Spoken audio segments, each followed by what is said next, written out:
നരേന്ദ്രമോദിയുടെ വിവാദ പ്രസംഗത്തിന്റെ ദൃശ്യങ്ങൾ ഹാജരാക്കാൻ ആവശ്യപ്പെട്ട് കേന്ദ്ര തിരഞ്ഞെടുപ്പ് കമ്മീഷൻ. ബൻസ്വാര ജില്ലാ ഇലക്ട്രൽ ഓഫീസർക്കാണ് നിർദ്ദേശം നൽകിയിരിക്കുന്നത്. പ്രസംഗത്തിന്റെ ഉള്ളടക്കം എഴുതി നൽകുവാനും ആവശ്യപ്പെട്ടിട്ടുണ്ട്.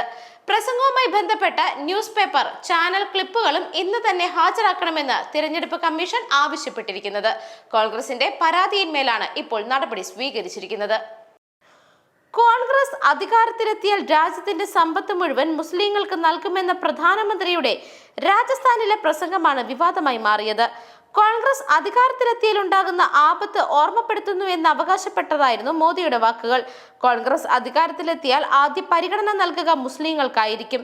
കഷ്ടപ്പെട്ട് മറ്റുള്ളവരുണ്ടാക്കിയ പണം അവരിലേക്ക് ഒഴുകുമെന്നും മോദി അഭിപ്രായപ്പെട്ടിരുന്നു. പ്രധാനമന്ത്രിയുടേത് വിദ്വേഷ പ്രസംഗത്തിന്റെ പ്രത്യക്ഷ ഉദാഹരണമാണെന്നും തിരഞ്ഞെടുപ്പ് പ്രചരണത്തിൽ നിന്നും മോദിയെ വിലക്കണമെന്നും ആവശ്യപ്പെട്ട് കോൺഗ്രസ് തിരഞ്ഞെടുപ്പ് കമ്മീഷനെ സന്ദർശിച്ചിരുന്നു. വിദ്വേഷ പ്രസംഗത്തിനെതിരെ ഒപ്പുശേഖരണം തുടങ്ങി. 1 ലക്ഷം പേരുടെ ഒപ്പ് ശേഖരിച്ച് തിരഞ്ഞെടുപ്പ് കമ്മീഷന് നൽകാനാണ് നീക്കം. മോദിയുടെ വിദ്വേഷ പ്രസംഗത്തിനെതിരെ ഇന്ത്യ മുന്നണിയിലെ മറ്റ് പ്രതിപക്ഷ പാർട്ടികളും രംഗത്ത് വന്നിട്ടുണ്ട്. പ്രധാനമന്ത്രിയുടെ വിദ്വേഷ പ്രസംഗത്തിൽ നടപടിയെടുക്കാത്തത് തിരഞ്ഞെടുപ്പ് കമ്മീഷന്റെ നിഷ്പക്ഷതയും വിശ്വസ്തതയും ചോദ്യം ചെയ്യപ്പെടുന്നതാണെന്ന് CPM നേതാവ് ബൃന്ദ കാരാട്ട് അഭിപ്രായപ്പെട്ടിരുന്നു. പ്രധാനമന്ത്രി ഇന്ത്യൻ പൗരനാണ്. പ്രധാനമന്ത്രി ഇന്ത്യൻ പൗരന്മാർക്ക് മുകളിലല്ല. പ്രധാനമന്ത്രി ഇന്ത്യയുടെ നിയമത്തിന് അധീതനല്ല. പ്രധാനമന്ത്രി ഇന്ത്യയുടെ നിയമങ്ങൾ അംഗീകരിക്കണം. സമുദായങ്ങൾക്കിടയിൽ വിദ്വേഷം പടർത്തുന്നതിനെതിരെയുള്ള രാജ്യത്തിന്റെ നിയമങ്ങൾ പ്രധാനമന്ത്രി ലംഘിക്കുമ്പോൾ അതിനെയും നിയമത്തിന്റെ കയ്യിൽ ഏൽപ്പിക്കേണ്ടതുണ്ട് എന്നാണ് ബൃന്ദ കാരാട്ട് അഭിപ്രായപ്പെട്ടത്.